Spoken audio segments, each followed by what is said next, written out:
আসসালামু আলাইকুম।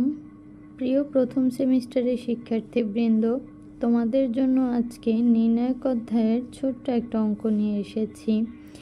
এটা হচ্ছে তোমার মূলত বেসিক। নির্ণায়ককে বোঝার জন্য মূলত এটাই হচ্ছে তোমাদের বেসিক। এটা হচ্ছে নির্ণায়কের মান বের করা। আচ্ছা, এই যে সোজা আছে এটা হচ্ছে কি কলাম, আর নিচের দিকে যেটা আছে এটা হচ্ছে সারি। এখন এখান থেকে মান বের করার জন্য প্রথমেই কি করতে হবে? প্রথম সংখ্যাটা নিতে হবে 3।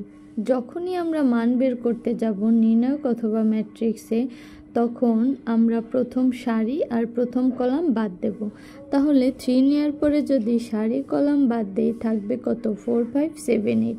নির্ণায়ক অথবা ম্যাট্রিক্স করার সময় যখনই আমরা মান বের করব তখনই প্রথমে হবে হচ্ছে প্লাস, তারপরে মাইনাস, তারপরে হবে প্লাস। তাহলে যখন আমরা 3 নেব এই সারি আর কলাম বাদ দেব, থাকবে কত? 4 5 7 8।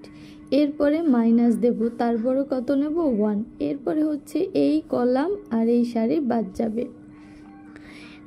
কি এই কলাম আর এই সারি বাদ যাবে, থাকবে 6 5 আর 9 8। এরপরে যখন আমরা 2 নেব তখন এই সারি আর এই কলাম বাদ যাবে, থাকবে 6 4 9 7। এখন হচ্ছে আমরা সম্পূর্ণটাই কি করব? আড়াআড়ি গুণ করে দেব।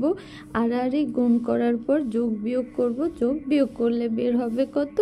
0। এটাই হচ্ছে মোটামুটি নির্ণায়কের বেসিক জিনিস। এরকম যদি আরও অঙ্ক পেতে চাও তাহলে তোমরা অবশ্যই আমাকে কমেন্ট করে জানাবে।